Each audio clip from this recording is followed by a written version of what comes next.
नाज़रीन गिरामी अस्सलामु अलैकुम वरहमतुल्लाहि वबरकातुहू। सीधी बात के रूबरू प्रोग्राम में आप लोगों का इस्तकबाल है। नाज़रीन गिरामी, जैसा कि आप अहबाब जानते हैं, गुज़िश्ता 20 दिनों से सीधी बात अपने वोटिंग बेदारी को लेकर के, इंतखाबी बेदारी को लेकर के रियासती सतह की उलमा इकराम या दानिश्वरान या सियासी लीडरान नहीं बल्कि कौमी सतह के लीडरान तक भी आप लोगों का और उनका पैगाम आप लोगों तक पहुंचाने की कोशिश कर रहा है। वो चाहे जमीयत उलमा के सदर हों, मुस्लिम पर्सनल लॉ बोर्ड के सदर हों या दीगर बड़े बड़े जामे मस्जिद के इमाम हों या सियासी लीडरान जो मुख्तलिफ पार्टियों से ताल्लुक़ रखते हों, सियासी तजुर्बा जो रखते हैं, उनसे आपसे रूबरू कराने की कोशिशें हों।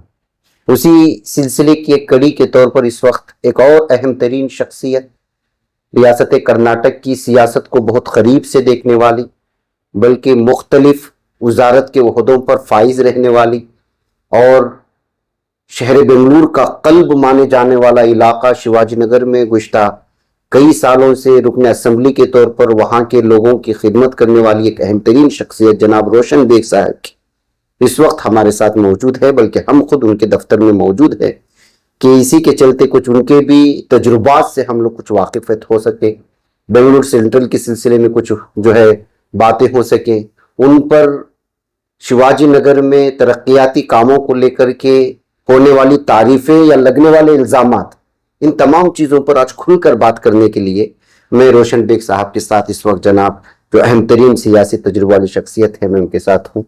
आपका बहुत बहुत शुक्रिया, आपने हमें वक्त दिया। इस वक्त मैं सबसे पहले ये कि मैं शिवाजी नगर तक आऊँ, क्योंकि अब जो माहौल चल रहा है बेंगलुरु का और सेंट्रल का और कौमी सतह की, और आप तो बड़े बड़े लीडरान के साथ भी उठे बैठे हुए हैं, आपकी तारीख वाबस्ता है, इस सिलसिले में आप क्या कहना चाहेंगे कि क्या रुख है इस वक्त भारत का? आप भारत की बात कर रहे हैं या कर्नाटक की? दोनों भी, भारत से होते हुए कर्नाटक को आएंगे इंशाल्लाह। कर्नाटका में एक माहौल अच्छा बन रहा है। जी जी जी। कि जो बीजेपी को जो उम्मीद थी कि जय श्री राम में हम फिर स्वीप कर देंगे, अब पिछले जो चुनाव में हुआ था जी, कांग्रेस को सिर्फ एक सीट मिली थी, उसी तरह हम रिपीट करेंगे, ऐसा तो नहीं होने जा रहा। एक तो कांग्रेस की सरकार है और दूसरी जो सिद्धरामैया की हुकूमत ने जो इनकी जुगलबंदी है सिद्धरामैया की और डीके शिवकुमार की, इन्होंने जो गारंटीज वगैरह जो ये किए हैं, मसलन खवातीन को बस में फ्री, तो ये सब थोड़ा सा इनको एडवांटेज होगा। अच्छा, थोड़ा सा क्या, बहुत अच्छा एडवांटेज होगा। तो ये है। और मुल्क के अगर देखें तो अब की बार 400 पार मुझे नहीं लगता कि ऐसा होने जा रहा जी।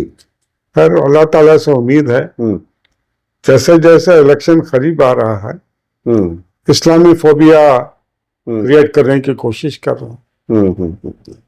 मैं खासकर बेंगलोर शहर में रहने वालों से भी या कर्नाटक में रहने वालों से भी अपील करता हूँ कि जो भी चंद दिन बचे हैं इलेक्शन के, अभी यहाँ तो एक दिन बचा है, अभी नॉर्थ कर्नाटक में 7 तारीख को होगा इलेक्शन। जी जी जी।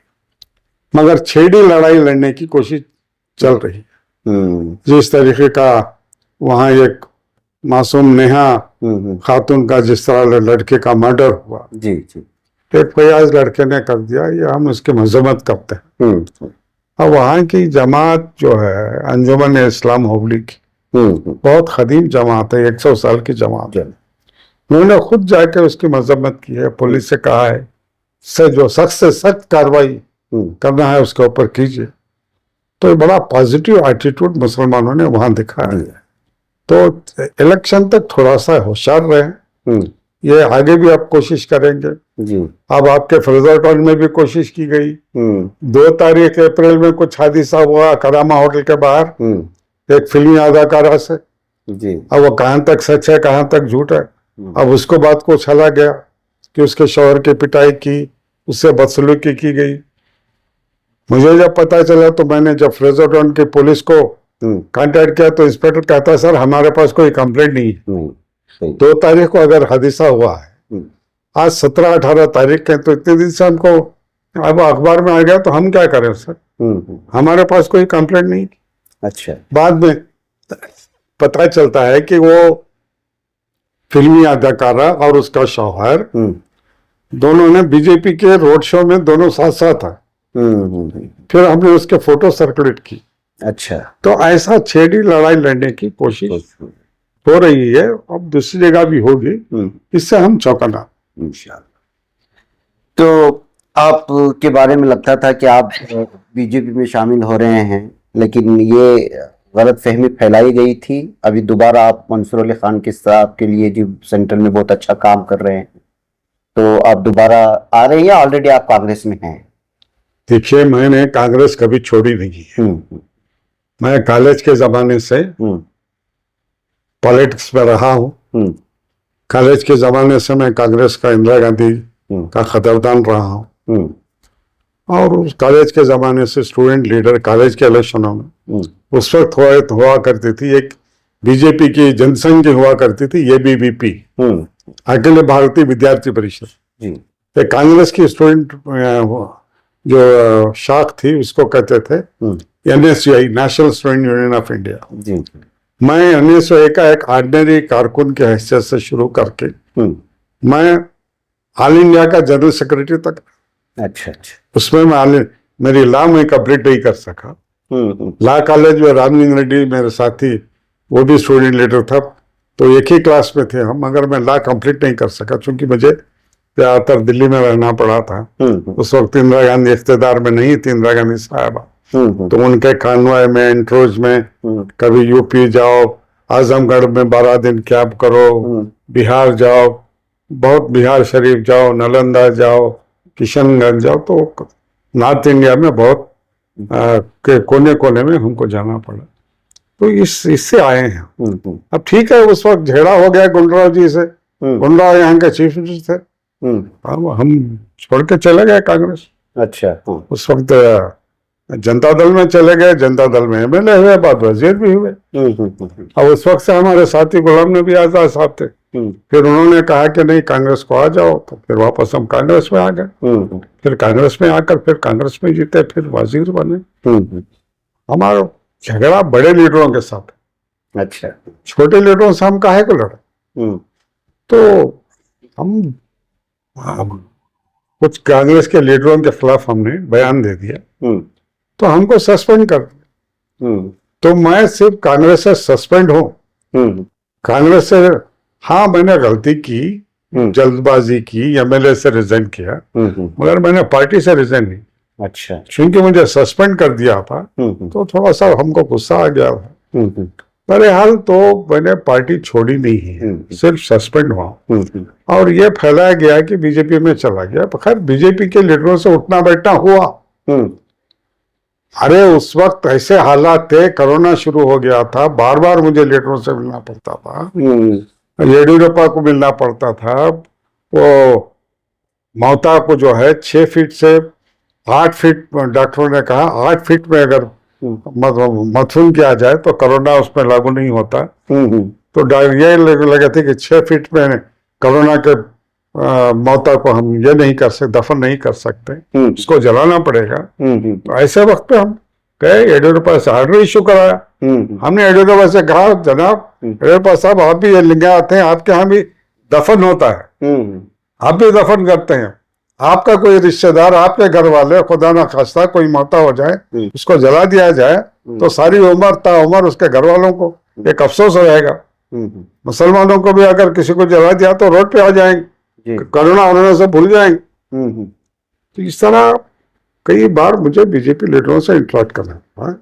दिल्ली भी अगर जाता था तो अजीत डोवाल साहब जो है NSU के नेशनल सिक्योरिटी इसके एडवाइजर हैं, तो अब वो एक ये फैलाया गया कि हमारे ऊपर जो हमारे कुछ मुखालफिन ने ये शुरू कर दिया कि हम बीजेपी में चले गए। अब वो IMA सारा प्रोड्यूसर एंड डायरेक्टर जो है फिल्म जो है इन लोगों ने बनाई। अरे मेरे बच्चे की शादी हुई कानपुर में, अब TV9 में आने लगा कि मेरे बेटे की फोटो, मेरी बहू की फोटो, पीछे 3 प्लेन के फोटो, चार्टर फ्लाइट, ये IMA ने कर दिया।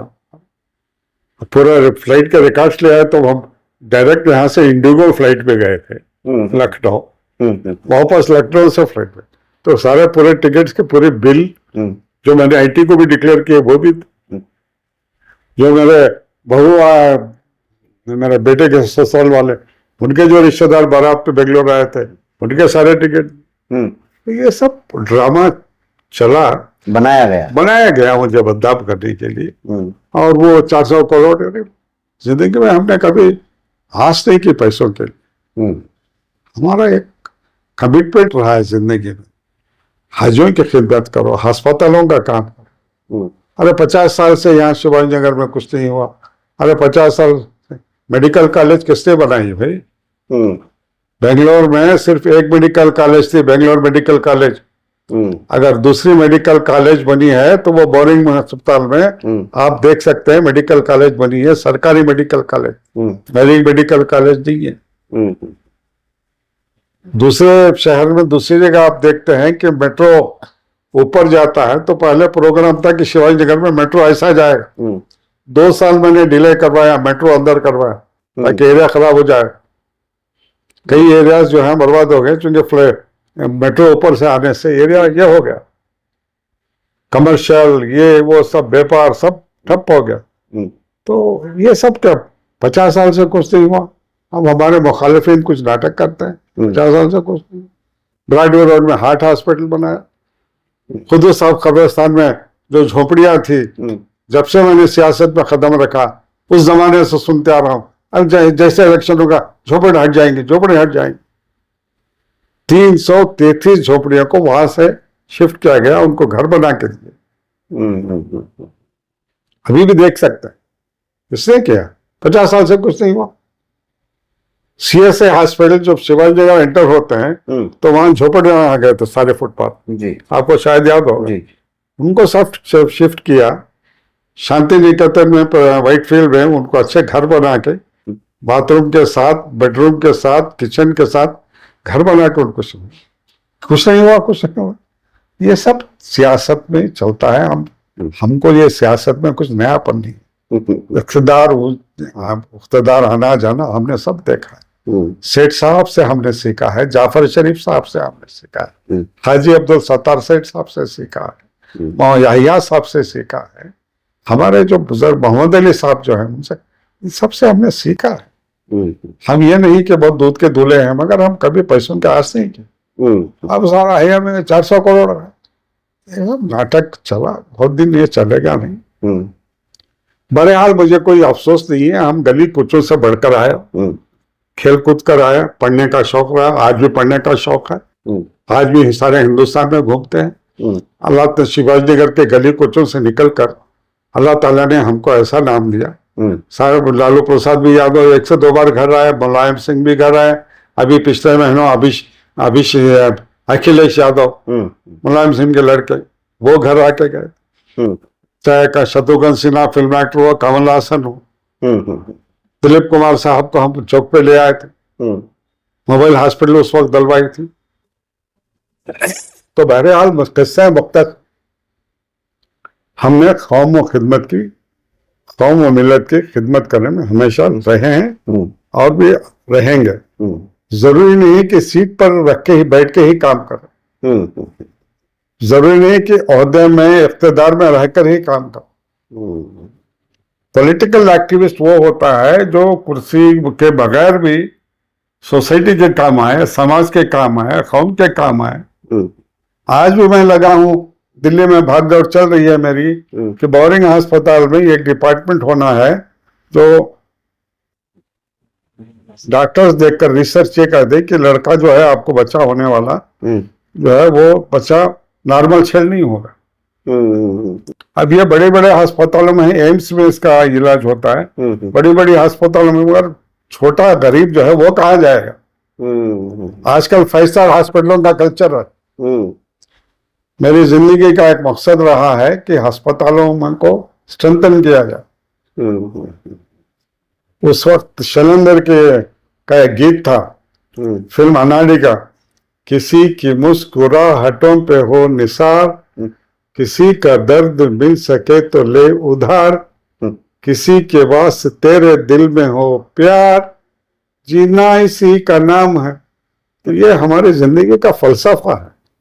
हम क्या करेंगे पैसे वैसे लेकर, हम पैसे ही कमाना तो बिजनेस करते। जितना हमने स्ट्रगल किया है, जितने 40 साल हमने सियासत में लगाए हैं, वही हम बिजनेस पे करते, रियल एस्टेट पे करते, तो कहाँ के कहाँ रहते। बहरहाल मैं अपनी तारीफ ही, अपनी बिगल बजाना अच्छा नहीं लगता, मगर हमने कौम खिदमत के लिए काम किया है, आगे भी करेंगे। अब बेंगलोर सेंट्रल में हम कह रहे हैं कि 3 बार हम टिकट यहाँ से सीट हार चुके हैं। जाफर शरीफ साहब यहाँ से जीते थे, सारे हिंदुस्तान में मशहूर हुए। अब वो हमारे ही खींचातानी में, एक दूसरे की टांग खींचने में हम बहुत एक्सपर्ट हैं। उस वक्त जाफर शरीफ साहब को हारना पड़ा। फिर उसके बाद एक बार इलेक्शन करके हार गए।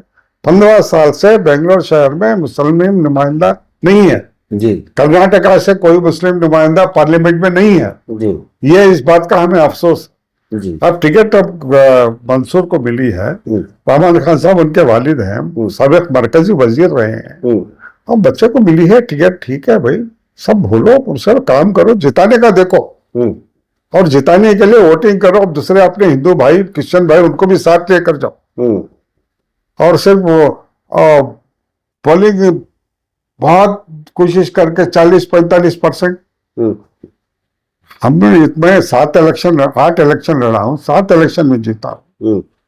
भाई मस्जिदों में ऐलान होता है और मैं अपील करते हैं, मगर वो मुश्किल से 48%, 45%। अरे मैं हमेशा कहता हूँ कि वेस्ट बंगाल से सीखो, ममता को कैसा सपोर्ट करता है। 90% पोलिंग होती है, आसाम में 90% पोलिंग होती है, बिहार में किशनगंज जो ये इलाका है वहां सब कितने % पोलिंग होती है। बेंगलोर में हो, मुजफ्फरपुर में हो, ये यूपी के मेरठ हो, मुरादाबाद हो, यहाँ सब पोलिंग नहीं होती। तो हम चाह रहे हैं कि यहाँ बेंगलोर सेंट्रल में मंसूर को वोट दे, कांग्रेस को एक मुस्लिम नुमाइंदे को जिताए। इसके साथ साथ कर्नाटका में जितनी भी 28 सीटें हैं, 28 के 28 सीटों में कांग्रेस को जिताने की कोशिश करो। और उसके अलावा भी हिंदुस्तान में दूसरी जगह भी आपके पास फोन है, आपके रिश्तेदार होंगे, आप जहां तक आपकी पहुंच होंगे। कल तो एक इलेक्शन हो जाएगा, इसके बाद जो फेजेस होंगे, फिर 7 तारीख को होगा, फिर उसके बाद एक और तारीख को होगा। ये इलेक्शन जो है, चाहे आपका कोई रिश्तेदार रांची में हो या कहीं हो, तो उनसे कहिए जाके वोट डालें और कांग्रेस के हाथ मजबूत करें। जहां कांग्रेस नहीं है वहां समाजवादी पार्टी को जिता। जहां समाजवादी पार्टी नहीं है, कांग्रेस नहीं है, वहां इंडिया अलायंस का जो पार्टनर है टीएमसी है, वहां जहां जेएमएम है, झारखंड मुक्ति मोर्चा है, आरजेडी, बिहार में आरजेडी है लालू प्रसाद यादव की, उनका बेटा तेजस्वी बहुत अच्छा लीडर उभर कर वो सामने आया है, तो वहां आरजेडी को दे। बहरहाल एक मौका है, इसको मौके को ना जाने। तो क्या वापस अभी शिवाजी नगर में आ रहे हैं आप? ना, मैं शिवाजी नगर ही में हूँ। पॉलिटिकली, सियासी तौर पे मैं स्टेट में हूँ, हिंदुस्तान में हूँ, पॉलिटिकली एक्टिव हूँ मैं। हम कहीं बैठ नहीं सकते। अच्छा। हम एक जगह हम घूमते रहते हैं। कभी यहाँ, अभी देखिए मद्रास में पिछले दिन, अभी मैं बता रहा था, शिया सुन्नी की मीटिंग हुई, कॉन्फ्रेंस मीटिंग, यूनिटी, हम गए थे, हमें हैसियत मेहमान खुसूसी बुलाया गया था। तो कभी हम बॉम्बे जाते हैं, कभी इंदौर जाते हैं, कभी उज्जैन जाते हैं। तो हम ऑन द मूव रहते हैं। हम कहीं 4 दीवारों में, शिवाजी नगर के 4 दीवारों में ना कभी रहे ना कभी रहेंगे। जब तक मालिक ने हमको रखा है तब तक हम पॉलिटिकली, जब तक सेहत दी है मालिक ने, हम पॉलिटिकली एक्टिव रहेंगे। कौम की, समाज की खिदमत करते रहे।